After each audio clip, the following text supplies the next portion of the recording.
Hai sobat, gimana kabar kalian? Semoga disehatkan selalu dan banyak rezekinya, amin.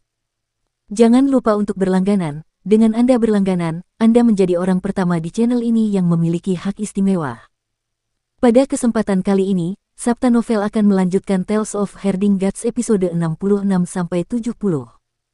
Untuk melihat video selengkapnya, sahabat bisa kunjungi playlist yang telah Mimin sediakan.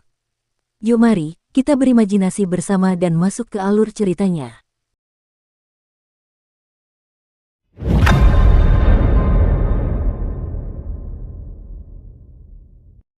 Kinmu bingung, mengapa menyentuh handuk yang berkeringat dapat membawa kesialan selama 3 tahun. Kualitas handuk anti keringat ini lembut dan bertekstur halus. Secara alami, handuk ini juga memiliki aroma yang harum, yang memang bagus untuk menyeka keringat. Handuk ini pasti terbuat dari jenis sutra unik yang harganya cukup mahal. Jarang sekali menemukan kain seperti ini di Great Ruins. Kinmu menyimpan handuk keringat di dadanya dan bermain-main dengan pedang pelindung junior dan sarungnya. Dia cukup senang dengan itu. Bagian atas sarung pedang junior protektor sword berwarna emas dan dihiasi dengan permata dan mutiara. Di mulut sarungnya, ada ukiran seekor naga ikan yang sedang menelan. Di mulut naga ikan itu, disitulah pedang harta karun itu keluar dari sarungnya. Bagian bawah sarung pedang berwarna abu-abu keperakan tanpa hiasan atau ukiran apapun. Ekor sarungnya dipahat dengan ekor ikan naga yang juga berwarna keemasan. Ding! Kinmu memasukkan pedang ke sarungnya. Energi vitalnya mengalir deras ke sarung pedang dan pedang pelindung junior kembali terhunus. Saat terhunus, seekor ikan naga besar muncul dari sarung pedang dan melompat di atas kepalanya, memuntahkan pedang itu. Kinmu mengangkat tangannya dan mencabut pedang dari mulut ikan, merasakan kepuasan. Sarung pedang itu benar-benar barang yang bagus. Masih ada penampakan naga ikan di sana. Dia memasukkan kembali pedangnya ke dalam sarungnya dan naga ikan itu menelan pedang pelindung junior sebelum menghilang ke dalam sarung pedang. Kinmu sangat gembira dan menuangkan ki vitalnya ke dalam sarung pedang lagi. Naga ikan muncul lagi dan memuntahkan pedang pelindung junior. Dia mencabut pedang itu sebelum memasukkannya kembali, membuat naga ikan menyatu kembali ke dalam sarung pedang. Dia terus memainkan pedang itu berulang-ulang hingga Blaine tak kuasa menahan diri untuk tidak berkata, "Muir, berhentilah bermain. Nenekmu telah membawa kembali beberapa ternak lagi, kamu harus menggembalakan sapi-sapinya. Beberapa sapi ini akan dibawa ke kota naga perbatasan untuk dijual besok."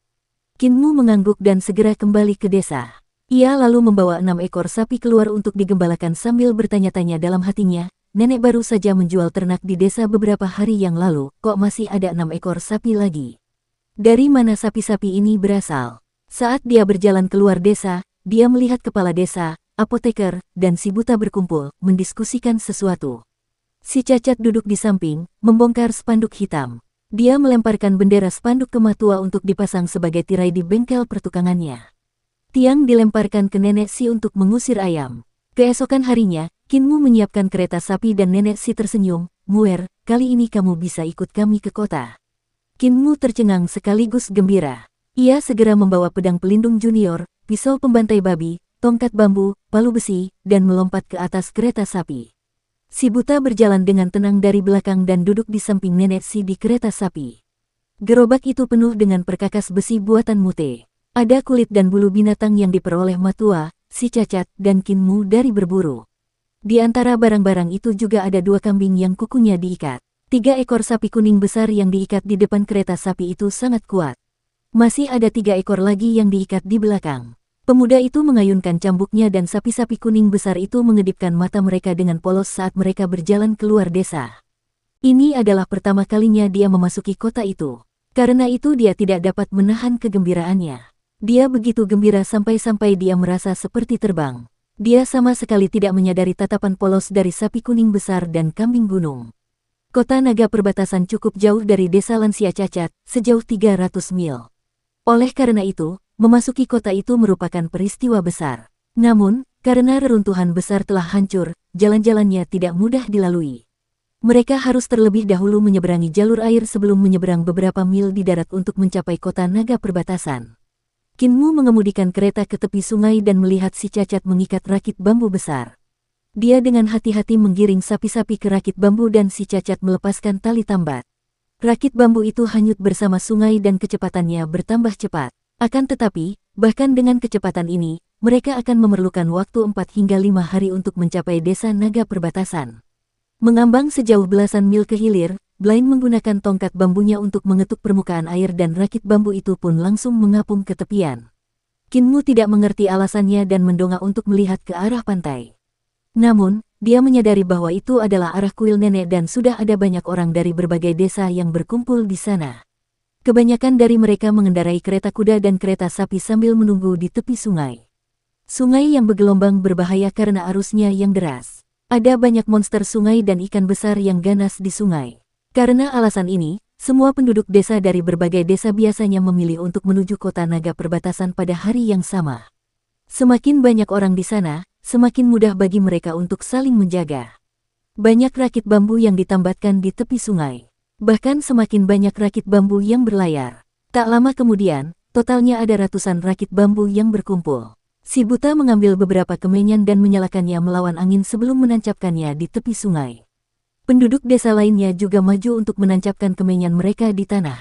Asap kemenyan memenuhi udara dan melayang di sungai bersama angin sepoi-sepoi. Tiba-tiba, seseorang meneriakkan sebuah nyanyian dengan keras dan jelas. Semakin banyak orang mulai bernyanyi dengan keras di tepi sungai. Itu adalah lagu sungai, sebuah lagu untuk memuja dewa-dewi sungai. Bersamamu aku mengembara menyusuri 9 sungai, pusaran angin muncul dan air menghadang kita dengan ombaknya. Kami naik kereta air yang beratap daun teratai, ditarik oleh 2 naga di kedua sisinya.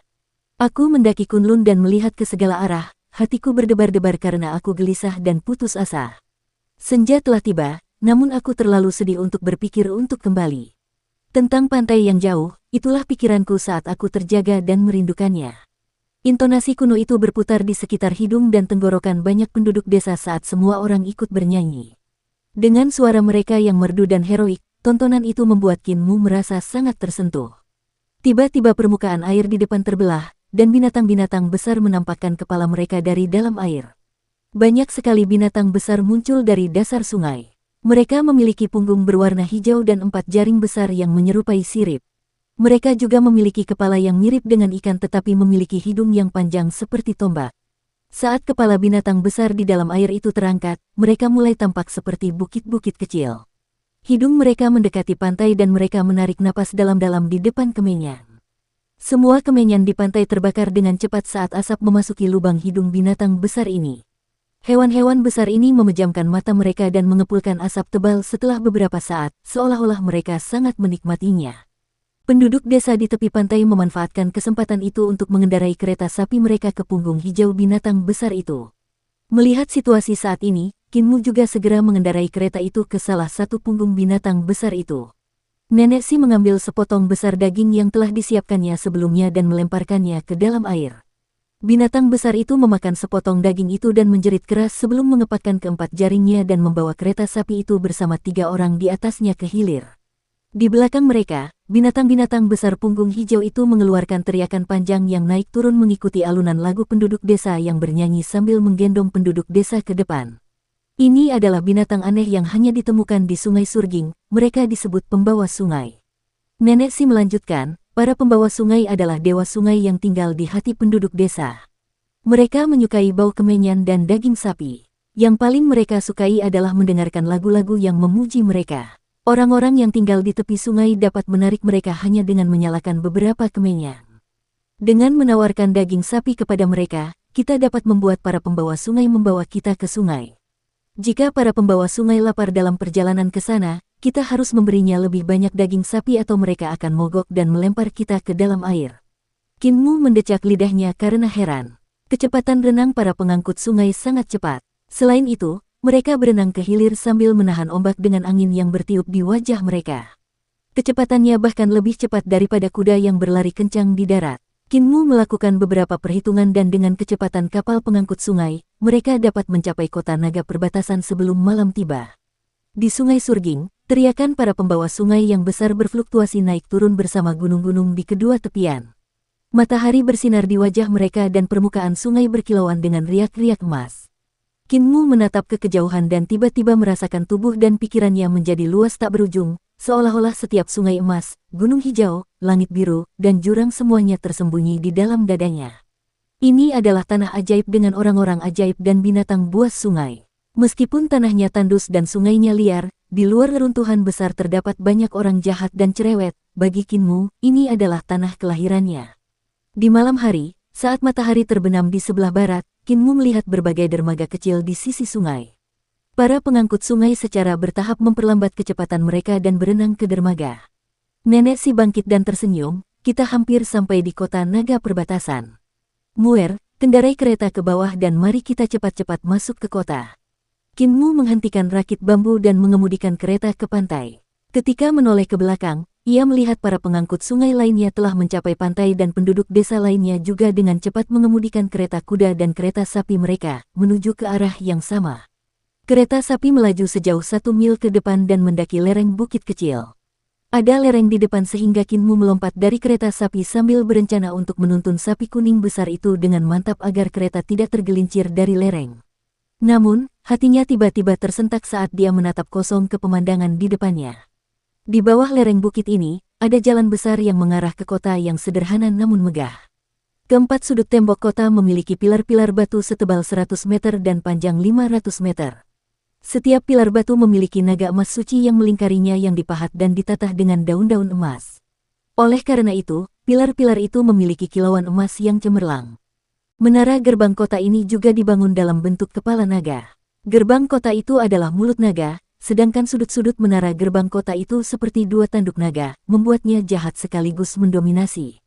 Kota naga perbatasan, salah satu wilayah langka yang berkembang pesat di Great Ruins. Reruntuhan besar kekurangan sumber daya. Semua bumbu adalah komoditas berharga yang harus dibeli dari dunia luar dan tidak seorang pun bisa pergi ke dunia luar. Hanya tanah yang makmur seperti kota naga perbatasan yang akan didatangi pedagang dari dunia luar untuk membawa barang dagangan mereka untuk diperdagangkan. Pada saat yang sama, mereka akan membawa barang-barang berharga dari reruntuhan besar dan menjualnya ke dunia luar. Pilar naga suci di sini jauh lebih besar daripada patung batu di desa kami. Dengan rasa kagum yang tulus, Kinmu berseru, jika kita bisa mencurinya dan meletakkannya di pintu masuk desa kita, itu pasti akan sangat mengesankan. Nenek si memutar matanya ke arahnya, jika kita bisa mencurinya, nenek pasti sudah melakukannya sejak lama. Kecuali kamu bisa membuat semua orang tua di desa bertindak, mustahil untuk mencurinya. Bergerak cepat, langit hampir gelap, kita harus segera memasuki kota. Roda kereta bergerak saat Kinmu mengemudikan kereta sapi itu memasuki kota. Melihat sekeliling dengan rasa ingin tahu, segala sesuatu di kota naga perbatasan membuatnya penasaran. Di kota itu, ada aliran kuda dan kereta yang tak berujung. Ada juga orang di mana-mana. Ini adalah pertama kalinya dia melihat begitu banyak orang sejak dia lahir. Terlebih lagi, ada pula banyak gadis berpakaian rapi yang berdiri di atas gedung-gedung, melambaikan tangan mereka dengan antusias kepadanya, memanggilnya untuk naik dan bermain bersama mereka. Orang-orang di kota ini sangat ramah. Kinmu sangat gembira saat dia melambaikan tangan ke arah gadis-gadis itu dan berteriak, setelah aku selesai menjual barang-barangku, aku akan kembali bermain dengan kakak-kakakku. Si buta tidak tahu apakah harus tertawa atau menangis. Muer, gadis-gadis di atas sana adalah gadis-gadis yang salah langkah. Mereka tidak benar-benar ingin mempermainkanmu.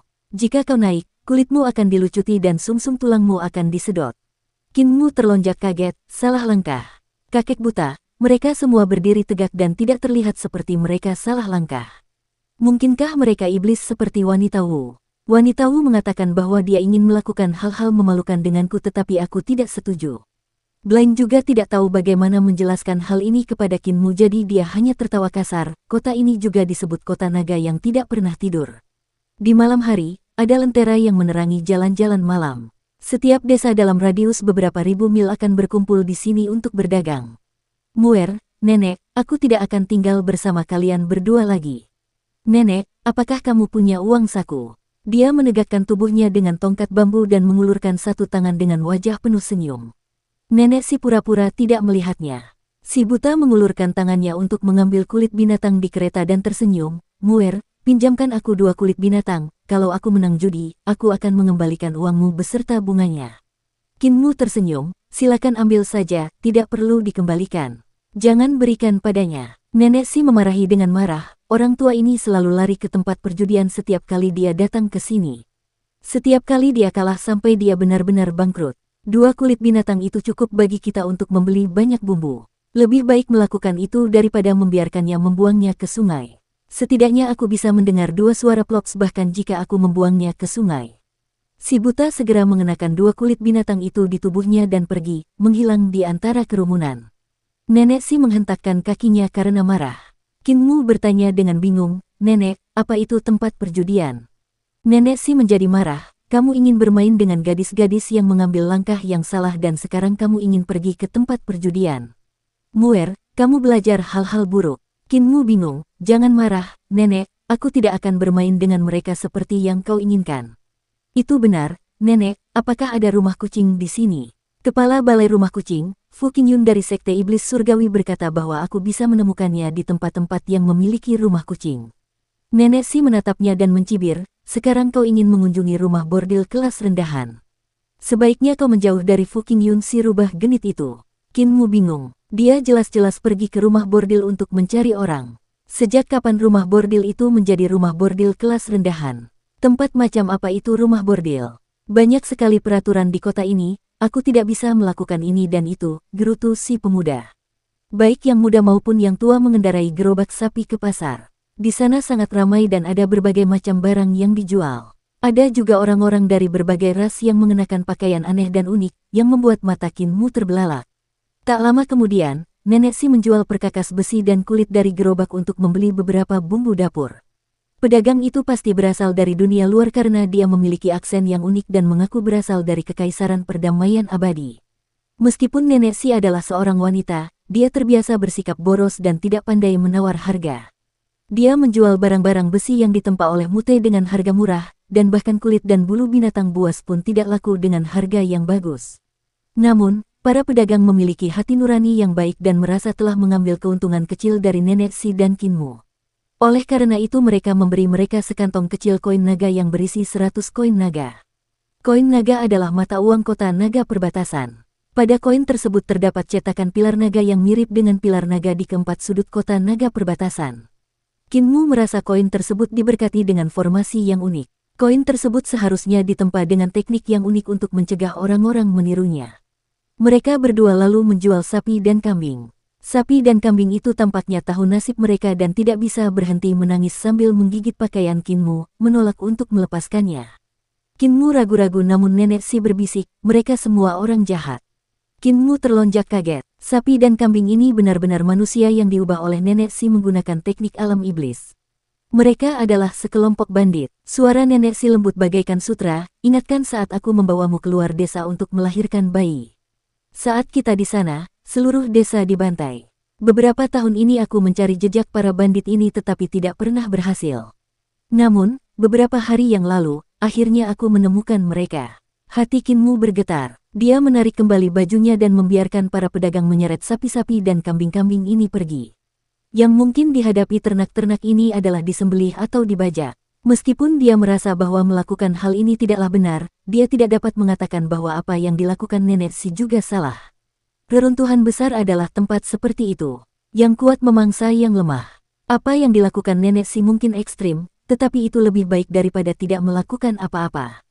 Dia bahkan agak tersentuh. Kejadian itu telah memberikan dampak yang sangat besar pada Kinmu dan tidak pernah menyangka bahwa setelah lebih dari 10 tahun, Nenek masih akan berpikir untuk membalas dendam atas kematian tragis penduduk desa. Mereka berdua membeli beberapa gulungan kain dan anggur berkualitas dan membawanya ke penginapan tempat mereka menginap. Nenek Si tiba-tiba berhenti ketika melihat sebuah toko yang menjual perona pipi dan bedak. "Bagus sekali, hanya bedak istimewa seperti ini yang bisa menandingi kecantikan luar biasa Nenek." Wanita tua itu sangat gembira saat matanya berbinar. Dengan udara yang keluar dari mulutnya, dia membuat sekelompok gadis tertawa terbahak-bahak tanpa henti. Nenek Si menutup telinga terhadap tawa mereka dan membeli banyak kosmetik, menghabiskan hampir semua uang yang tersisa. Melirik Kinmu yang berdiri di samping dan membawa semua kotak besar dan kecil, dia merasa agak tidak enak. Dia merogoh kantong koin untuk mengambil koin naga terakhir dan memasukkannya ke dalam saku Kinmu. Dia kemudian berkata dengan lembut, "Muer, pergilah manjakan dirimu dengan sesuatu yang bagus. Belilah barang-barang yang kamu suka. Jangan pergi dulu, bantu aku mengantarkan kosmetik ke penginapan dulu." Kinmu mengantarkan kosmetik ke penginapan, dan pemilik penginapan menyambut mereka dengan hormat serta berkata bahwa dia telah menyiapkan kamar tamu untuk mereka. Kinmu mengamati pemilik penginapan itu dengan curiga dan hatinya sedikit tersentak. Pemilik penginapan itu mengedipkan mata padanya dan berkata dengan lembut, bawahan memberi hormat kepada Tuan Muda Sekte. 360 aula Sekte Iblis Surgawi telah terjun ke semua profesi. Mereka bahkan membuka penginapan di kota naga perbatasan. Kinmu menenangkan diri dan berjalan ke kamar tamu. Setelah meletakkan barang-barang yang mereka beli, Nenek Si segera mengusirnya, jarang sekali kamu keluar, jadi kamu harus bersenang-senang. Oh, dan ingatlah untuk menggunakan koin nagamu dengan bijak. Kinmu mengambil koin naganya dan pergi.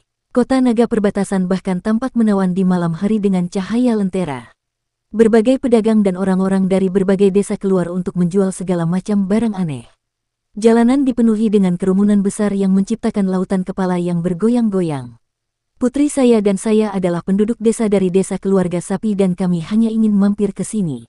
Kami tidak menginginkan gelar atau uang, hanya saja putri saya sudah mencapai usia menikah dan belum punya calon suami, jadi saya ingin mencari menantu laki-laki melalui kompetisi bela diri.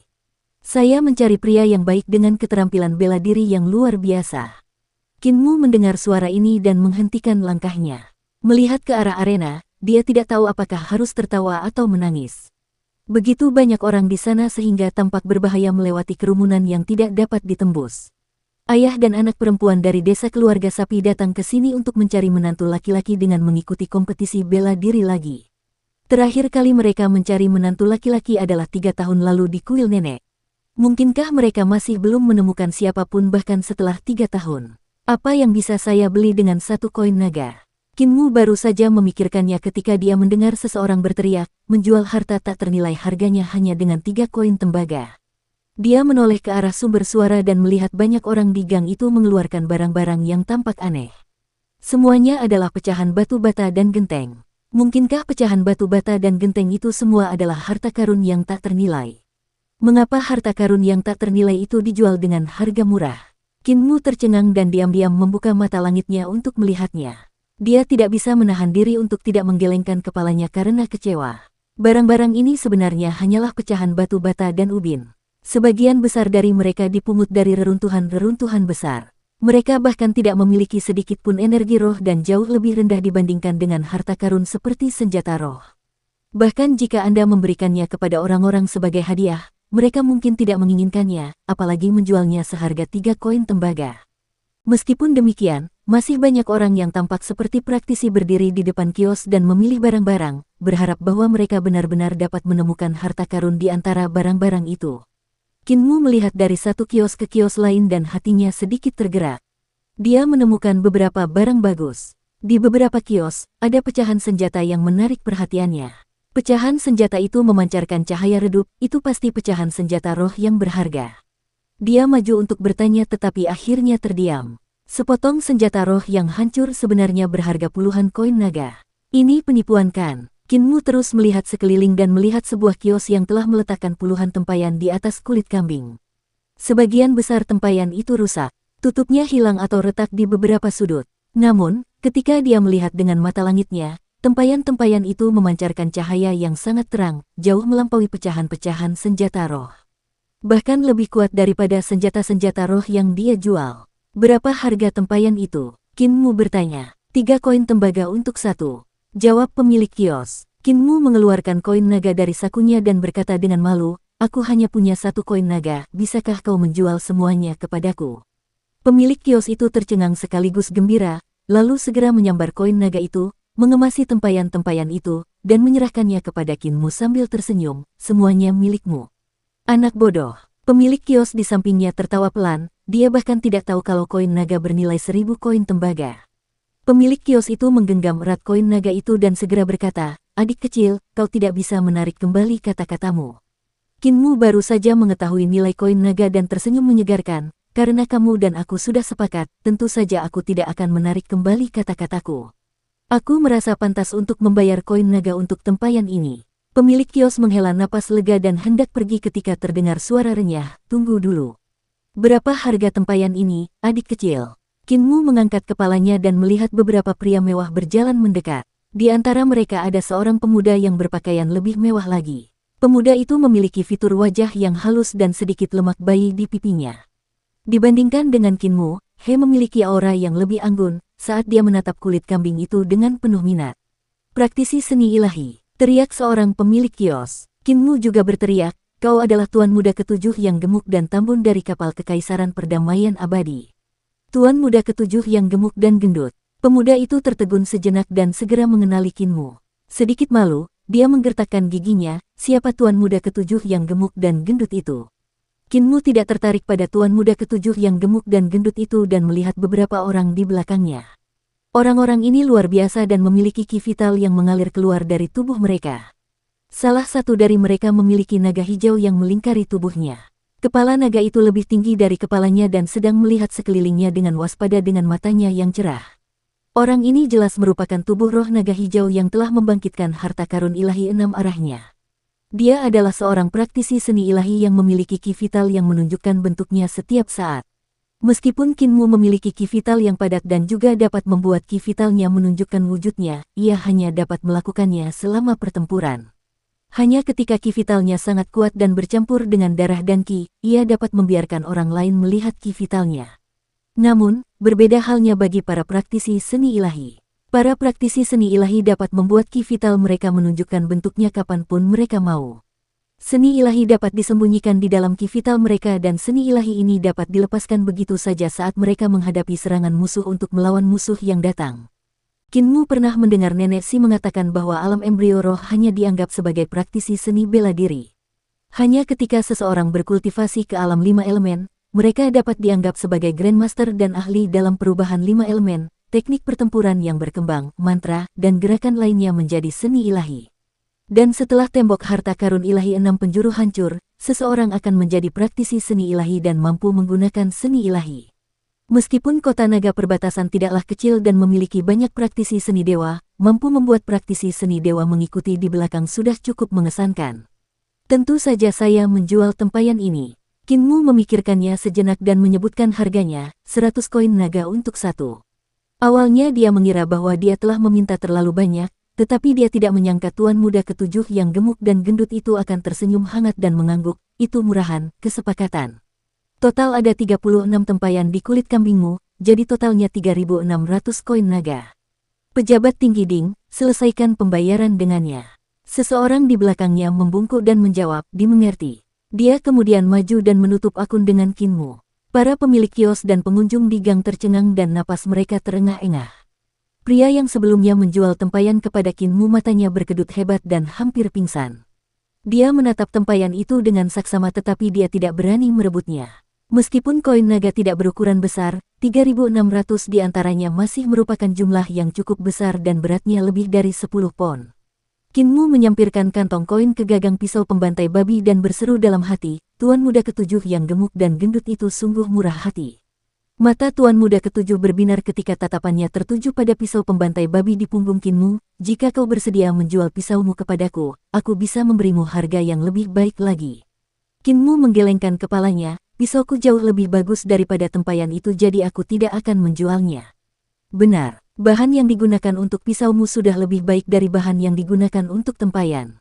Tuan Muda ketujuh memberikan tempayan-tempayan itu kepada seorang pengikut di sampingnya dan tersenyum. Tempayan-tempayan ini diciptakan oleh seorang praktisi seni dewa dari alam 6 arah.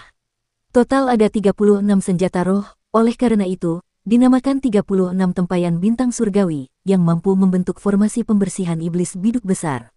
Meskipun sedikit rusak, kekuatannya masih ada. Tempayan-tempayan ini tidak berguna bagiku dan aku hanya berpikir untuk membawanya keluar dari reruntuhan besar untuk dijual kepada anak-anak bangsawan itu dan menghasilkan banyak uang. Aku telah melihat 36 tempayan bintang surgawi, oleh karena itu, aku mengenalinya. Penglihatanmu tampaknya lebih baik daripada yang lain, mungkinkah kamu juga pernah melihatnya sebelumnya? Di belakangnya, seorang pengikut terbatuk, Tuan Muda ketujuh, Anda seorang bangsawan yang menyamar, oleh karena itu, tidak aman di sini. Tuan Muda ketujuh merasa kesal, bukankah kalian semua terlalu mengontrol? Tidak ada lagi kesenangan bagiku untuk keluar bermain. Setelah selesai menggerutu, dia menggelengkan kepalanya dan pergi. Qin Mu tahu bahwa dia ada di sisi Qin Fei Yue. Qin Fei Yue juga sangat menghormatinya, oleh karena itu statusnya tidak biasa. Wajar saja jika para pengikut ini tidak ingin dia berada dalam bahaya.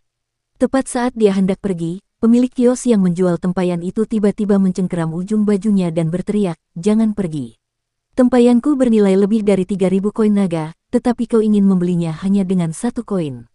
Kau harus memberiku kompensasi. Dia mencoba meraih kantong koin Kinmu setelah mengatakan itu. Kinmu sedikit mengernyit. Tiba-tiba, bulu kuduknya berdiri karena dia merasakan bahaya. Seseorang mendekatinya di gang. Sambil membuka lengan bajunya, dia memperlihatkan senjata yang tampak aneh. Itu seperti 2 bilah melengkung yang disatukan dan sangat tajam. Telapak tangan orang itu menghadap ke bawah dan senjata aneh itu tetap berada di telapak tangannya dan tidak jatuh ke bawah.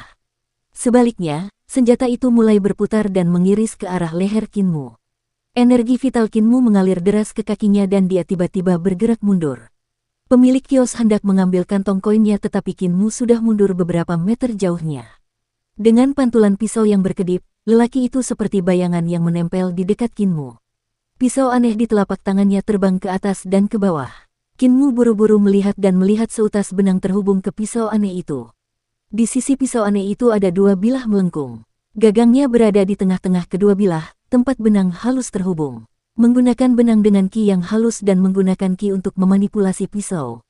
Dia adalah seorang praktisi seni bela diri. Keterampilan pisau praktisi ini sangat aneh. Gerakan kakinya licin seperti belut yang menggali terowongan. Dengan keterampilan pisau sebagai pilihan utamanya, sangat berbahaya ketika ia mengeksekusi keterampilannya di gang kecil ini. Cahaya pisau seputih salju itu datang dari atas ke bawah dalam lengkungan dan kekuatannya tidak lemah.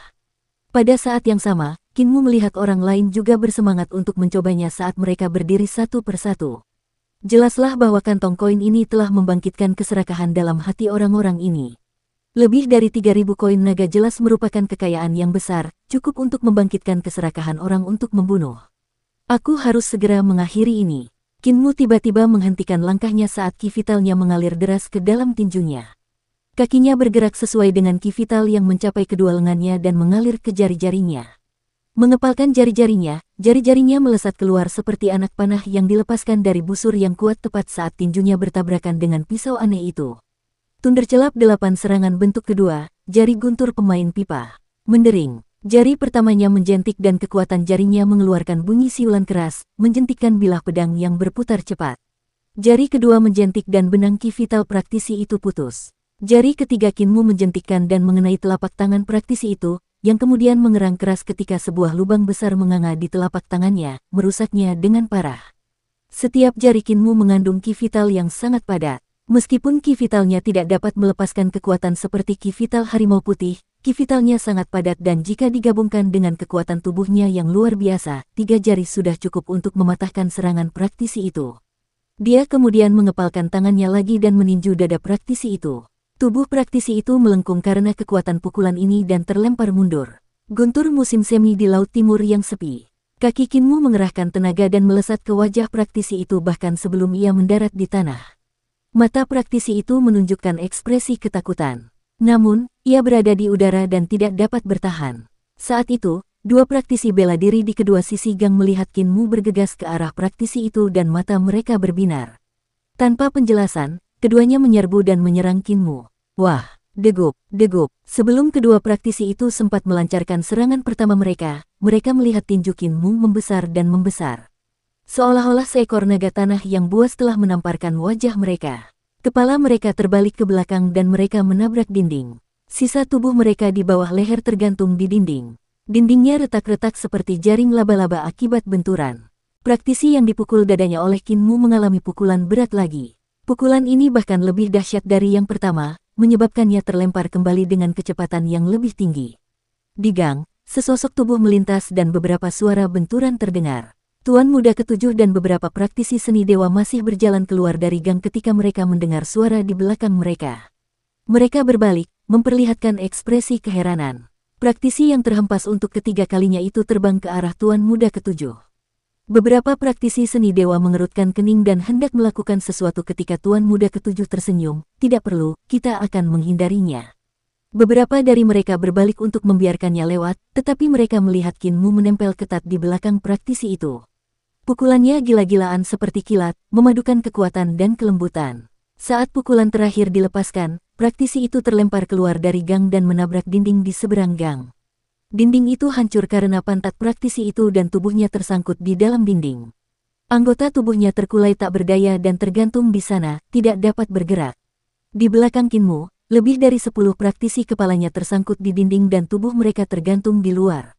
Dengan anggota tubuh mereka yang gemetar, mereka tidak dapat keluar. Keterampilan yang mengagumkan. Beberapa praktisi seni dewa berseru kagum. Salah satu dari mereka berbisik, "Tuan muda, pria itu berlari cepat seperti ombak besar yang dapat membelah langit." Itu adalah jenis teknik pertempuran yang sangat kuat. Jika pukulan dan tendangannya sebelumnya dapat melampaui batasnya, itu akan menjadi seni dewa. Tuan muda ketujuh tercengang, apa yang dia gunakan adalah teknik pertempuran. Teknik terbaik di antara teknik pertempuran. Tuan muda ketujuh menganggukkan kepalanya pelan, aku pernah mendengar cerita tentang masa itu. Guru kekaisaran telah mendiskusikan jalan tersebut dengan sekolah teknik pertempuran saat itu dan membantai banyak pilar besar dari teknik pertempuran yang dikembangkan itu. Sejak saat itu, teknik pertempuran tidak dapat lagi dipandang sama dengan seni ilahi dan diklasifikasikan sebagai bidah. Banyak bidah melarikan diri ke reruntuhan besar, mungkinkah dia salah satu murid bidah itu? Pengikut lainnya berbisik, kota naga perbatasan bukanlah kedamaian abadi. Ada penjahat yang bercampur dengan orang-orang jujur dan mereka kebanyakan adalah orang-orang jahat yang sudah putus asa dan tidak punya jalan keluar. Karena itu kita punya kewajiban untuk benar-benar berhati-hati. Harus ada anggota yang selamat dari masa lalu yang berdiri di hadapan pemuda ini. Tuan muda, mari kita segera bertemu dengan sang jenderal. Kinmu tidak membunuh mereka dengan kejam dan menahan setengah dari kekuatannya. Namun, pemandangan lebih dari 10 praktisi yang tergantung di dinding masih cukup menakutkan. Tentu saja, ini bukan apa-apa baginya. Saat bertarung dengan Oultma dan yang lainnya di desa dan saat bertarung dengan kera iblis dan Hulinger di luar desa, dia selalu menggunakan kekuatan penuhnya. Tidak aman membawa begitu banyak koin naga di tubuhku, mengapa aku tidak membeli beberapa barang saja dan mengembalikan sisa koin naga itu kepada nenek saat aku kembali ke penginapan. Pemuda itu tidak ambil pusing dengan apa yang terjadi dan membeli beberapa kain sutra yang lebih bagus, lalu memerintahkan orang-orang untuk mengirimkannya ke penginapan. Ia berencana untuk menyiapkan lebih banyak pakaian untuk matua, kepala desa, dan yang lainnya. Kinmu membeli beberapa barang menarik lagi dan berencana untuk memberikannya kepada matua, si cacat, dan yang lainnya sebelum kembali ke penginapan. Tanpa diduga, nenek si tidak ada di kamar dan telah pergi tanpa sepengetahuannya. Blaine juga menghilang tanpa jejak. Karena ini kesempatan langka untuk datang ke sini, akan lebih baik jika aku melihat-lihat dulu untuk memperluas wawasanku. Dukung terus channel YouTube Sabta Novel. Kinmu mengeluarkan 100 koin naga dan menyembunyikan sisa uangnya dengan hati-hati sebelum berjalan keluar dari penginapan untuk melihat-lihat. Kota naga perbatasan sangat ramai di malam hari dan benar-benar memperluas wawasannya. Ada kompetisi bela diri, tantangan arena, opera, tarian barongsai, dan bahkan orang-orang yang ingin membalas dendam. Tanpa sadar, ia berjalan ke jantung kota naga perbatasan. Bangunan-bangunan di sana bahkan lebih megah. Ada banyak bangunan kuno yang ditinggalkan oleh orang-orang yang tinggal di reruntuhan besar sebelum kegelapan menyerbu. Kuil dan tempat suci itu luar biasa. Kinmu membangkitkan mata langitnya dan melihat bangunan kuno itu, sambil berdecak kagum. Patung-patung dewa di sini mungkin terlihat seperti patung dewa biasa, tetapi di matanya, mereka adalah dewa yang memancarkan cahaya agung. Dia mempelajarinya satu persatu dan tidak merasa takut terhadap dewa-dewa tersebut. Dia tidak merendahkan patung-patung dewa dan hanya mengagumi keterampilan orang saleh yang telah memahat patung-patung dewa tersebut. Kota naga perbatasan dibangun di atas reruntuhan yang sangat besar. Patung batu itu dibuat dari tangan iblis dan para dewa dari zaman dahulu kala. Berdasarkan teknik memahatnya, Kinmu dapat melihat karya para dewa yang alami dan tidak dipaksakan, membuatnya melihat seni ilahi yang luar biasa dan agung dalam lamunan. Tampaknya seseorang dapat memahami banyak teknik dengan melihat patung-patung batu ini. Kinmu berseru kagum saat seorang pria parubaya tiba-tiba berjalan mendekat sambil tersenyum. Pemuda dari pedesaan, apakah kalian ingin mendapatkan uang? Aku punya tawaran menarik untuk kalian. Istana penguasa kota sedang mencari orang untuk bertarung di arena. Jika kalian menang kalian akan mendapatkan 100 koin naga.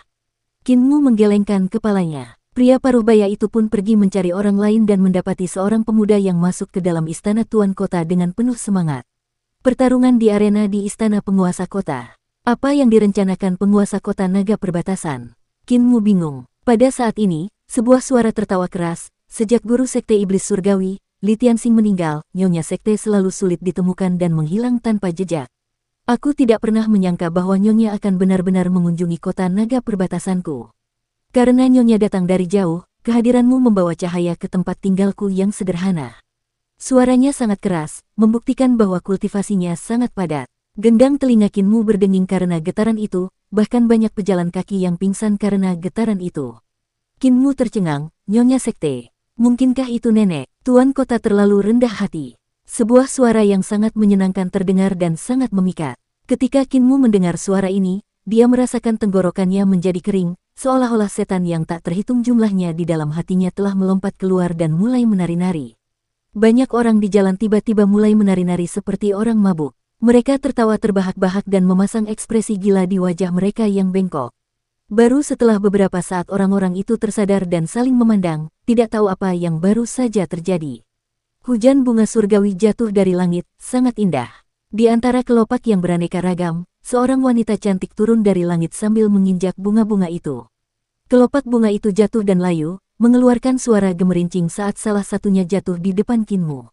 Dia mengulurkan tangannya tetapi kelopak bunga itu meleleh seperti kepingan salju. Berubah dari ki vital, Qin Mu tertegun sejenak saat melihat penampilan wanita cantik itu. Jantungnya tiba-tiba berdebar kencang. Belajar melukis dan kaligrafi dari tuli, ia tahu tuli memiliki sapuan kuas yang tak tertandingi yang dapat melukis semua keindahan di dunia. Akan tetapi, bahkan dengan keterampilan kuas tuli, ia takut tuli akan kesulitan menggambar penampilan dan gaya khas wanita cantik itu. Melihatnya, Qin Mu akhirnya mengerti apa artinya menjadi cantik tak tertandingi. Sebuah puisi kuno yang diajarkan tuli kepadanya secara tidak sadar muncul di benaknya. Perbuatannya remang-remang bagaikan bulan yang diselimuti awan tipis dan gelisah bagaikan salju yang berputar-putar oleh angin yang bertiup kencang. Dia menemukan keseimbangan antara gemuk dan lemah, tinggi dan pendeknya proporsional. Bahunya dibentuk seolah-olah oleh ukiran dan pinggangnya sempit seolah-olah diikat oleh tali putih. Di sekitar tenggorokannya yang ramping dan leher yang melengkung, daging pucatnya terbuka untuk dilihat. Tidak ada salep beraroma yang melapisinya dan tidak ada lapisan bedak timah yang dioleskan. Dengan tatanan rambutnya yang menjulang tinggi dan alis panjang yang melengkung dengan lembut, bibir merahnya memancarkan cahayanya keluar, giginya yang putih berkilau di dalam, matanya yang cerah terampil dalam melirik dan lesung pipinya membulat di pangkal pipi. Bentuk tubuhnya yang langka sangat mempesona, sikapnya tenang, posenya sopan. Dengan hatinya yang lembut dan pikirannya yang luas, dia anggun dengan setiap kata yang dia ucapkan. Jubahnya aneh dengan penampilan yang jarang terlihat. Wajah dan sosoknya sesuai dengan lukisannya. Dibalut dengan gemerisik lembut pakaian sutra, ia menghiasi dirinya dengan anting-anting bunga dari jasper dan giok. Jepit rambut emas dan giok menghiasi kepalanya, dan untaian mutiara cerah membuat tubuhnya bersinar. Ia berjalan dengan sandal yang dibuat untuk pengembaraan jauh, dengan ujung-ujungnya yang berembun seperti kain kasa. Tampaknya hanya karangan puisi kuno ini yang mampu menggambarkan penampilan dan pembawaannya. Wanita ini terlalu cantik untuk menjadi ciptaan manusia biasa. Seseorang tidak akan pernah bisa melukis kecantikan seperti itu dengan kuas, apalagi menangkap gayanya yang luar biasa. Apakah dia benar-benar nenek Si? Mungkinkah nenek itu membunuh seorang wanita cantik dan memakai kulitnya? Qin Mu menggigil tak terkendali saat dia memikirkan sesuatu yang buruk. "Hei, yang menggembalakan sapi!" Tiba-tiba, suara seorang gadis terdengar dari belakang. Qin Mu berbalik untuk melihat tetapi dia tidak melihat siapapun. Sambil mengangkat kepalanya, dia melihat seorang gadis duduk di atap kuil. Gaunnya menutupi seluruh mata kakinya, memperlihatkan kulit putih bersih yang sangat indah. Kakinya hampir menjuntai di kepala Qin Mu, jari-jari kakinya melengkung ke atas dan ke bawah saat dia mengayunkan kakinya. Mata gadis itu melengkung seperti bulan sabit saat dia berkata, "Yang menggembalakan sapi, kemarilah. Kamu bisa melihat lebih jauh dan lebih jelas di sini." Qin Mu melompat ke atap kuil dan duduk di sampingnya. Dia merasakan aroma yang familiar di tubuh gadis itu dan merasa bingung. Dua helai rambut indah disisir rapi dan diletakkan di pipinya, membentuk wajahnya seperti biji bunga matahari. Matanya yang cerah dan giginya yang putih membentuk bulan sabit setiap kali dia tersenyum. Dia lalu terkekeh, "Apakah aku gemuk?" Qin Mu menganggukkan kepalanya dan menjawab dengan jujur, "Rambut yang disisir ke samping wajahmu dimaksudkan untuk membuat wajahmu tampak lebih tirus. Namun, jika kamu membelah rambut, kamu akan tetap tampak gemuk." Gadis itu menendangnya dengan kakinya dengan kesal. Sepatunya telah dilepas dan diletakkan di sampingnya. Dengan kaki telanjang, dia menggerutu dengan marah, "Wajahku yang tembam itu bawaan lahir, aku tidak bisa berbuat apa-apa." Keduanya menjuntaikan kaki di bawah atap kuil sementara Qin Mu menggunakan tangannya untuk menopangnya. Qin Mu bingung karena dia terus merasa bahwa gadis di sampingnya tampak familiar. Aroma yang dipancarkannya bahkan lebih familiar. Di depan mereka adalah City Lords Manor. Gerbang itu tiba-tiba terbuka lebar saat 100 orang berjalan keluar dengan megah. Suasana di antara mereka semua luar biasa kuat. Mereka masing-masing memiliki penampilan yang mengesankan dan mengagumkan yang tidak biasa. Di sana ada semua praktisi seni dewa yang luar biasa dari border Dragon City dengan prestise yang tinggi. Pria yang memimpin mereka tinggi dan tegap. Matanya seperti harimau dan pinggangnya seperti beruang. Gerakannya seperti naga dan langkah kakinya seperti harimau. Dia memiliki keagungan yang membuat jantung berdebar-debar dan kumisnya mengembang ke samping. Dia mungkin tidak tampan tetapi dia sangat jantan.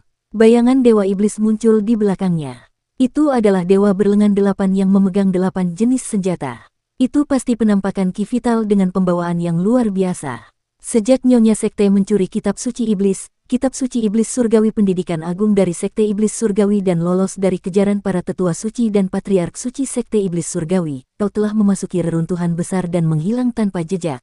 Penguasa kota naga perbatasan tertawa terbahak-bahak, saya mengkhawatirkan keselamatan Nona siang dan malam dan tidak pernah menyangka bahwa Nona masih aman dan sehat. Ini benar-benar membuat saya lega. Saya kira Nona pasti telah mempelajari Kitab Suci Iblis Surgawi Pendidikan Agung secara menyeluruh setelah mengasingkan diri selama 40 tahun. Sekarang setelah Anda keluar dari pengasingan, Anda seharusnya tidak takut pada para tetua kultus Iblis Surgawi atau patriark mereka, benar kan? Nyonya Sekte Iblis Surgawi berbincang-bincang dengan ceria dengan penguasa kota naga perbatasan seakan-akan mereka adalah teman lama. Penguasa kota naga perbatasan tidak berani mendekatinya dan mengundang, Nyonya, kebetulan rumah sederhanaku sedang mengadakan perjamuan untuk menjamu tamu terhormatku. Aku mendengar kedatangan Nona dan kami merasa terhormat dengan kehadiranmu. Aku juga tidak bisa membiarkan tamu terhormatku menunggu terlalu lama, jadi mengapa Nona tidak datang ke rumah sederhanaku dan kita semua bisa mengobrol. Wanita cantik itu tertawa pelan, tidak apa-apa. Aku juga tertarik untuk melihat siapa saja tamu terhormat Tuan Kota, maaf mengganggu. Nyonya pasti bercanda, silakan masuk. Itulah teknik Dewa Surgawi 8 kali lipat milik penguasa kota naga perbatasan. Gadis itu berbisik di samping Kinmu, dikatakan bahwa penguasa kota naga perbatasan, Fu Yundi telah berkultivasi ke alam hidup dan mati.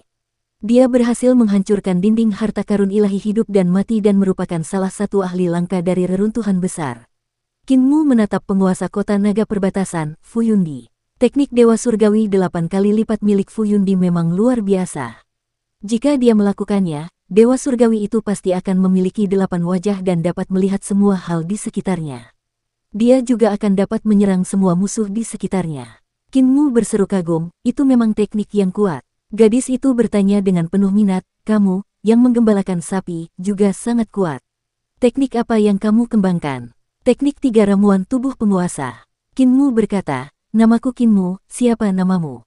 Gadis itu menggulung rambutnya di sekitar telinganya dan tersenyum, namaku Yuxiu. Kinmu bertanya, Yuxiu dari yang elegan dan anggun asteris. Gadis itu heran, bagaimana kamu tahu nama keluargaku Ling?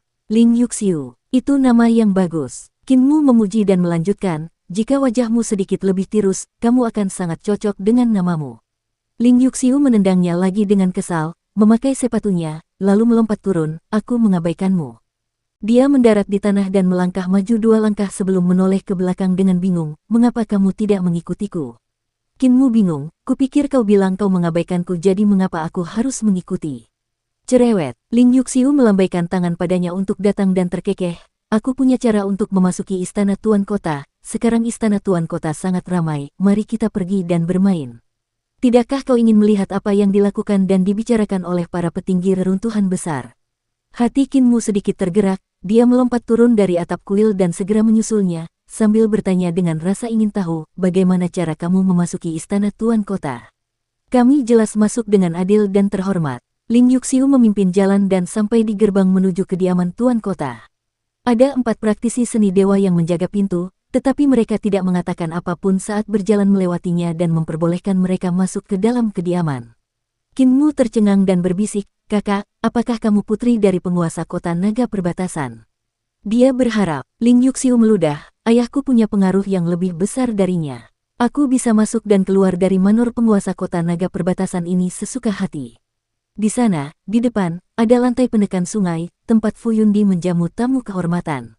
Kinmu melihat ke depan dan pertama-tama, ia melihat sebuah danau besar dengan riak-riak biru yang jernih. Mutiara-mutiara sebesar keranjang anyaman ditempatkan di kolam dan memancarkan cahaya lembut yang memantul dari permukaan danau. Ada banyak pelayan wanita yang membawa lentera dan berdiri di tepi danau tanpa bergerak, menerangi seluruh danau di rumah bangsawan ini. River Suppression Floor dibangun di sisi gunung yang berada di samping danau yang berbentuk seperti angsa. Dilihat dari jauh, bagian dalam bangunan itu merupakan pemandangan yang mempesona karena memperlihatkan perasaan menjadi kaya mendadak dalam semalam.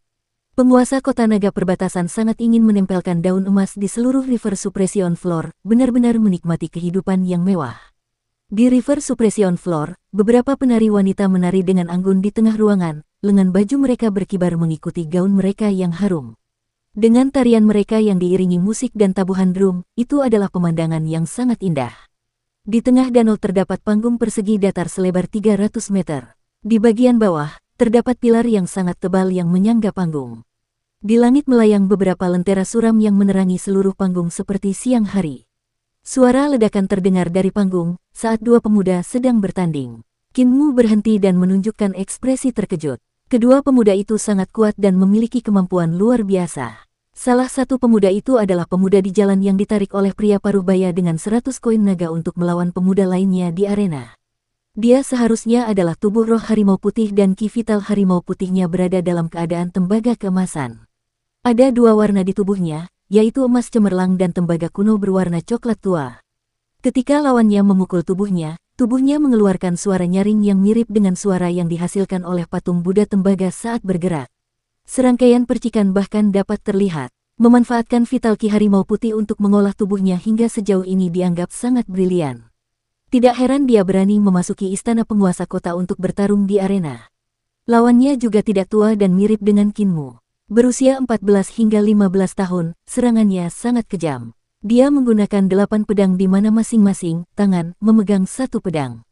Itu bukan tangan aslinya, melainkan ki vitalnya. Dia menggunakan ki vital untuk mengendalikan 8 pedang sekaligus. Teknik Dewa Surgawi 8 kali lipat. Qin Mu bertanya dengan lembut. Teknik 8 Dewa Surgawi yang dilakukan pemuda itu berbeda dengan teknik 8 Dewa Surgawi yang dilakukan penguasa kota naga perbatasan, Fu Yundi. Fu Yundi telah mengembangkan penampakannya di mana Dewa Surgawi berunsur 8 berdiri di belakangnya. Teknik 8 Dewa Surgawi milik pemuda itu belum mencapai tingkat itu tetapi metode sirkulasi melengkapi metode yang digunakan oleh Fu Yundi. Ling Yuxiu menjawab, dia adalah putra Fu Yundi, bernama Ting Yue. Kalau dipikir-pikir, dia juga orang yang menyedihkan. Dia tidak memiliki ibu sejak kecil dan dibesarkan sendirian oleh Fu Yundi. Dua pedang Fu Ting Yue menusuk mata lawannya. Kedua pedang itu kemudian berputar kencang, menghancurkan mata lawan. Vital ki harimau putih lawannya sangat kuat dan telah mengolah tubuhnya seperti baja. Namun, dia belum mengolah matanya dan menjerit kesakitan saat dia dibutakan. Fu Ting Yue tidak langsung membunuhnya dan tidak berhenti di situ. Sebaliknya, dia perlahan memotong pemuda yang dibutakan itu, memotong jari-jarinya satu persatu sambil menunjukkan ekspresi kegembiraan. Qin Mu mengerutkan kening dan menoleh ke arah Ling Yuxiu, dia orang yang menyedihkan tanpa ibu. Ling Yuxiu juga terkejut dan segera menarik tangannya untuk membawanya ke River Suppression Floor sambil tersenyum, aku mulai lapar, ayo kita cari sesuatu yang enak untuk dimakan. Aku juga tamu di sini jadi aku tidak bisa terlalu mengganggu kalian. Catatan, asterisk Zhong Ling Yuxiu berarti elegan dan anggun. Dalam pinyin Zhong Ling Yuxiu, itulah sebabnya Ling Yuxiu bertanya-tanya bagaimana Qin Mu tahu nama belakangnya adalah Ling. Kita lanjut ke alur ceritanya. Sambil memegang tangan gadis itu, Qin Mu merasakan kelembutan dan kehalusan tangannya, yang membuat jantungnya berdebar sesaat. Namun, kekejaman Fu Ting Yue masih membuatnya sangat tidak nyaman. Berbalik untuk melihat ke panggung datar di danau, Fu Ting Yue tidak berhenti bahkan setelah memotong ke-10 jari lawannya. Sebaliknya, ia terus memotong pergelangan tangan lawannya, menjadi lebih bersemangat daripada binatang buas. Dia orang gila, tapi kalau dipikir-pikir, Tuan Muda Fu Ting Yue ini sepertinya punya hubungan denganku. Qin Mu merenung dalam benaknya. Dulu ketika nenek Si menjemputnya dari tepi sungai, dia takut Qin Mu akan mati muda. Karena itu, dia menyusup ke kota naga perbatasan dan menculik nyonya tuan kota yang baru saja melahirkan. Setelah mengubahnya menjadi sapi perah untuk merawat Qin Mu, dia membantunya melewati tahap kematian dini.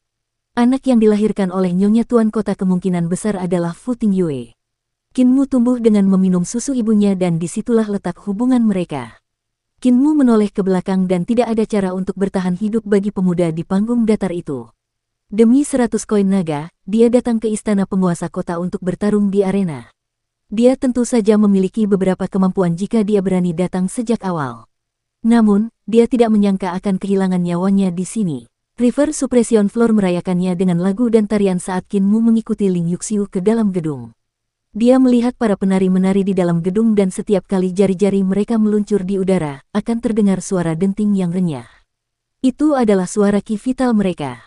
Setiap kepala terangkat dan setiap hentakan kaki mengikuti tempo musik. Kinmu mendecak lidahnya karena kagum setelah melihat bagaimana para penari dapat menari dengan anggun dan menggunakan ki vital untuk menghasilkan musik yang indah. Di kedua sisi gedung, terdapat banyak meja kecil tempat banyak orang biasa duduk untuk jamuan makan, berpesta minum-minum. Sebagian menikmati lagu dan tarian sementara yang lain menonton panggung datar di tepi danau menikmati pertarungan. Situasi di panggung datar itu sangat menyedihkan. Pemuda berotot tembaga dan tulang besi itu disiksa hingga tak bisa dikenali lagi. Namun, tak seorang pun di gedung itu menghentikan penyiksanya. Ling Yuxiu menyeret Kinmu langsung ke meja-meja kecil dan duduk secara alami tanpa peduli menjadi orang luar. Duduk di dalam, River Suppression Floor adalah praktisi kuat dari seluruh dunia yang luar biasa tangguh. Pemandangan kedua pemuda itu membuat mereka tercengang tetapi mereka tidak membuka mulut untuk bertanya. Dalam benak mereka, pasangan giok ini seharusnya menjadi murid dari beberapa ahli, yang mengambil kesempatan untuk datang ke River Suppression Floor guna ikut bersenang-senang dan memperluas wawasan mereka. Di atas meja kecil itu terdapat buah-buahan dan makanan lezat yang tak ternilai harganya. Ada juga binatang-binatang aneh yang tak ternilai harganya yang dimasak dengan mewah, segar dan lembut, membuat jari-jari Kinmu mulai bergerak tak terkendali. Sejak pagi, dia diseret nenek Si untuk menjual ternak dan barang-barang. Karena itu dia tidak punya apa-apa untuk dimakan dan sudah lama merasa lapar. Kinmu mencicipi makanan di depannya dan matanya berbinar. Dia merasa lidahnya akan meleleh karena kelezatannya dan tidak bisa mengalihkan perhatiannya dari makanan lezat itu. Di sisi lain, Ling Yuxiu, yang mengatakan bahwa dia lapar, hanya makan 2 suap dan meletakkan sumpitnya, lalu memperhatikan Kinmu melahapnya dengan penuh minat. Duduk di meja kecil di samping Kinmu adalah nyonya sekte yang kecantikannya menggemparkan seluruh kota. Dia juga menatap Kinmu dan gadis muda di sampingnya dengan penuh minat. Apakah dia nenek Si atau bukan? Kinmu berpikir dalam hati. Selain dia, ada juga orang lain yang sesekali melirik ke arah Kinmu. Kinmu merasakan tatapannya dan mendongak untuk melihat, menjadi sedikit tertegun. Orang itu mengenakan baju besi dan tidak melepaskannya bahkan saat menghadiri jamuan makan. Dia adalah jenderal muda, Qin Fei Yue, yang pernah ditemuinya 2 kali di sungai bergelombang. Qin Fei Yue juga ada di sini. Dia tidak kembali ke kekaisaran perdamaian abadi. Kinmu tercengang dan terus melahap makanan di depannya. Ling Yuxiu mencibir, jenderal kecil itu terus menatapmu, apakah dia mengenalmu? Kinmu menelan makanannya dan berpikir sejenak sebelum menjawab, kita pernah bertemu 2 kali. Ada juga tuan muda ketujuh yang gemuk dan gendut di sampingnya. Namun, aku tidak tahu kemana dia pergi. Ling Yuxiu marah dan mencubit lengannya. Kinmu tidak tahu apa yang membuat gadis ini marah dan berpikir dalam hati. Gadis ini memang aneh. Jenderal Qin Fei Yue juga cukup aneh. Ketika gadis ini mencubitku, dia menahan diri untuk tidak melompat. Yang dicubit adalah aku dan bukan dia, jadi mengapa dia yang merasakan sakit? Tiba-tiba, seorang tetua berbicara, Tuan Kota, apakah itu putra Anda di luar? Keterampilan yang hebat. Saya pernah mendengar bahwa Tuan Muda Ting Yue adalah praktisi seni bela diri terkuat di antara generasi muda di kota naga perbatasan. Sekarang setelah saya melihatnya hari ini, dia memang luar biasa. Fu Yundi tersenyum, kau terlalu memujinya, Tetua Baisan. Putraku hanya mempelajari beberapa teknik kasar, mempermalukan dirinya sendiri. Tetua Baisan itu tersenyum dan menjawab, itu tidak benar. Kudengar Tuan Muda Ting Yue adalah yang terbaik di antara semua orang dalam radius 300 mil. Tahun lalu, Tuan Muda Ting Yue telah bertempur dalam 352 pertempuran dan membunuh ke-352 praktisi yang datang dari mana-mana. Tidak seorang pun yang mampu lolos dari genggamannya. Baginya untuk memiliki kecakapan bertarung seperti itu di usia muda ini, dia pasti mengesankan. Kinmu mengangkat alisnya dan terus fokus makan. Fu Yundi langsung tersenyum, putraku hanya membunuh orang-orang terlantar di reruntuhan besar. Jika itu orang-orang dari luar, putraku tetap akan menunjukkan belas kasihan. Penatua Baisan tersenyum, orang-orang terlantar tidak kekurangan praktisi yang kuat. Keterampilan Tuan Muda Ting Yue memang mengesankan. Dia berseru kagum setelah selesai berbicara. Fu Yundi terkekeh, putraku adalah orang yang jujur dan tidak pernah memaksa orang lain untuk bersaing dengannya. Dia hanya mengundang orang-orang terlantar dari reruntuhan besar untuk maju dan bertarung di arena dengan menjanjikan uang kepada mereka. Dia tidak dapat menahan kenyataan bahwa manusia mati demi kekayaan, sama seperti burung mati demi makanan. Orang-orang terlantar itu terus-menerus datang untuk menantang putraku, tetapi semuanya berakhir dengan kematian. 100 koin naga milik putraku ini belum dihabiskan. Berbicara tentang ini, putraku benar-benar tahu bagaimana menjalani hidupnya. Setelah selesai, dia tertawa terbahak-bahak. Semua orang juga mulai tertawa bersamanya. Pada saat ini, seorang tetua berwajah hitam tiba-tiba berhenti tersenyum dan berbicara mengatasi tawa semua orang dengan suaranya yang menggelegar. Nyonya Sekte, setelah mempelajari kitab suci iblis surgawi pendidikan agung selama bertahun-tahun, saya yakin Anda akan membuka mata kita hari ini, bukan? Tetua berwajah hitam kurus di depan Qin Mu tampak lesu. Matanya tak bernyawa dan dia duduk di sana seperti arang yang terbakar. Namun, suaranya sangat keras. Begitu dia selesai, tatapan semua orang di gedung itu terfokus pada Cult Mistress yang penuh dengan pesona. Qin Mu segera meletakkan sumpit gadingnya dan menutup mulutnya. Namun, dia tidak bisa menahan diri untuk mengunyah makanan di mulutnya secara diam-diam. Sambil menelan makanan ke dalam perutnya, pemuda itu ragu-ragu sejenak dan tidak dapat menahan diri untuk tidak mengambil sumpit gading lagi guna mengambil sepotong daging ikan paru-paru dan segera memasukkannya ke dalam mulutnya. Tetua yang bagaikan arang hitam itu meledak dalam kemarahan dan menatap Qin Mu dengan marah, berhenti makan. Nyonya Sekte di samping Qin Mu tertawa terbahak-bahak, jadi itu Yang Mulia Hei. Mengapa harus marah, Yang Mulia Hei? Tuan kota mengundang kita untuk makan, jadi mengapa dia tidak bisa makan? Apakah saya benar, Tuan kota? Fu Yundi terbatuk dan tersenyum. Pertemuan terhormat ini juga merupakan jamuan makan untuk membiarkan semua orang di sini mencicipi hidangan lezat di kota naga perbatasanku. Wajar saja jika para tamu makan sepuasnya. Nyonya Sekte tertawa pelan sambil mengambil buah berwarna merah terang dan memasukkannya ke dalam mulutnya. Kemudian, dia membersihkan tangannya yang ramping dan putih bersih dengan santai dan dengan penuh minat, dia melihat Qin Mu melahap makanannya. Ling Yuxiu juga sangat terkejut. Dia sama sekali tidak menyangka Qin Mu masih bisa makan setelah kejadian itu. Tidak lama kemudian, Qin Mu sudah setengah kenyang. Dia memikirkannya sebentar lalu mengeluarkan selembar kertas minyak dan ransum kering dari dalamnya. Dia kemudian mengambil beberapa makanan yang lembut dan lezat dan membungkusnya dengan hati-hati. Yang Mulia Hei yang bagaikan arang hitam tak kuasa menahan diri untuk menegur, bocah cilik, kau tak bisa menghabiskannya dan kau masih ingin mengambilnya. Qin Mu menjawab dengan malu, nenekku, kakek buta, dan aku baru saja memasuki kota hari ini. Kami hanya membawa bekal makanan kering dalam perjalanan ke sini dan belum makan apapun. Makanan di sini sangat lezat dan karena gigi nenekku dan kakek buta tidak bagus, aku ingin membawakannya untuk mereka. Begitu dia mengatakan itu, dia menatap Nyonya Sekte lagi dan merasa curiga, apakah dia nenek Si atau bukan. Tunggu sebentar, bukankah bau pemerah pipi ini sama dengan yang aku beli bersama nenek Si? Ekspresi lembut terpancar di mata Cult Mistress saat dia tampak tersentuh dan tersenyum, kamu anak yang berbakti, aku makin menyukaimu. Semua orang di gedung itu tampak seperti sedang menonton sesuatu yang lucu karena mereka merasa kasihan pada Qin Mu. Nyonya Sekte awalnya adalah iblis wanita yang terkenal dan paling terganggu oleh omong kosong seperti bakti kepada orang tua. Bocah kecil ini akan mati dengan menyedihkan. Yang Mulia Hei menunggu Qin Mu selesai mengemas makanan sebelum berkata dengan dingin, apakah kamu sudah kenyang? Qin Mu menjawab dengan jujur, setengah penuh. Yang Mulia Hei mendengus marah.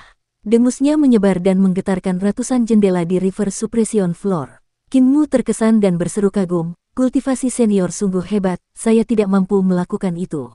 Urat-urat di dahi Yang Mulia Hei berkedut saat ia menahan amarahnya dan diam-diam menunggu Qin Mu selesai makan. Nyonya Sekte, yang juga tersenyum sepanjang acara ini, juga meletakkan sumpit gadingnya dan berhenti makan.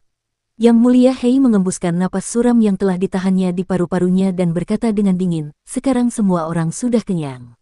Bisakah kita bicara tentang bisnis dengan baik? Tatapan semua orang di gedung itu berubah seterang salju dan mendarat pada Cult Mistress. Satu senyuman dari Cult Mistress dapat memikat 100 makhluk, menyebabkan mata semua orang di gedung menjadi lebih cerah dari sebelumnya. Yang Mulia Hei, bahkan jika aku memberikan kitab suci iblis surgawi pendidikan agung, apakah menurutmu kau dapat meninggalkan desa naga perbatasan hidup-hidup? Aku khawatir tuan kota akan menjadi orang pertama yang mengambil nyawamu. Selain itu, Aku ragu yang lain akan membiarkanmu keluar dari reruntuhan besar hidup-hidup. Yang mulia Hei berdiri dan ki vital di belakangnya menjadi sangat hitam, membentuk iblis surgawi berlengan 4 yang kejam di belakang kepalanya. Menggunakan ki vital pada tingkat yang begitu tinggi dan bahkan membentuk ki vital untuk menunjukkan dewa iblis. Metode semacam ini tidak lebih lemah dari teknik dewa surgawi 8 kali lipat milik Fu Yundi. Yang mulia Hei mengalihkan pandangannya ke semua orang dan berkata dengan dingin, jika kitab suci sekte iblis surgawi jatuh ke tanganku, itu akan menjadi milikku. Siapapun yang berani menginginkannya, tidakkah kau takut akan dibunuh olehku? Semua orang di gedung itu tersenyum tetapi tetap diam. Nyonya sekte mencibir, ada tamu terhormat dari Kekaisaran Perdamaian Abadi dan para ahli yang bersembunyi di reruntuhan besar, berapa banyak dari mereka yang bisa kau musnahkan? Jenderal muda ini pasti dari Kekaisaran Perdamaian Abadi, benar kan? Orang yang dia katakan memang Qin Fei Yue sambil tersenyum, sudah lama aku dengar kalau guru kerajaan adalah orang nomor 1 di bawah para dewa, jadi murid-muridnya juga pasti bukan orang biasa. Qin Fei Yue membungkuk sedikit, jenderal kecil adalah Qin Fei Yue. Guruku memang adalah guru Kekaisaran Perdamaian Abadi. Namun, aku di sini bukan untuk nyonya sekte atau kitab suci iblis surgawi pendidikan agung. Nyonya sekte mungkin adalah wanita tercantik di dunia dan kitab suci iblis surgawi pendidikan agung mungkin adalah jalan untuk menjadi dewa, tetapi guru kekaisaran tidak peduli tentang itu. Nada bicaranya mengandung kesombongan alami. Sebagai orang nomor 1 di bawah dewa, Imperial Preceptor tidak peduli dengan teknik apapun, bahkan jika itu adalah kitab suci kultus iblis yang dapat membantu seseorang menjadi dewa. Tiba-tiba terdengar suara mencibir, ini adalah reruntuhan besar dan bukan Kekaisaran Perdamaian Abadi, siapa yang peduli dengan apa yang dipikirkan pengajar kekaisaran? Qin Fei Yue memancarkan niat membunuh dan melihat ke arah sumber suara. Orang yang berbicara itu duduk di seberangnya dan merupakan pria kekar dengan janggut keriting. Kemejanya setengah terbuka saat dia duduk dengan santai. Dia meraih makanan untuk dimakan sambil menggosok tanah di perutnya dengan tangan lainnya. Hanya dengan beberapa kali usapan, dia berhasil menggosok bola hitam pekat dan melemparkannya ke suatu tempat secara acak. Qin Fei Yue mengerutkan kening dan menunjukkan ekspresi jijik, orang-orang tak beradab di reruntuhan besar benar-benar tidak tahu malu. Tidak perlu marah padanya. Ketika pasukan besar guru kekaisaran tiba, semua iblis atau monster harus tunduk padanya. Dia kemudian melihat lagi gadis di samping Qin Mu dan merasa seperti sedang duduk di atas jarum dan peniti, mengapa putri ketujuh pergi bergaul dengan pemuda dari desa lansia cacat. Baru saja, sang putri bahkan mencubitnya dan tampak terlalu dekat dengannya. Jika berita ini tersebar, kemana perginya wajah keluarga kekaisaran?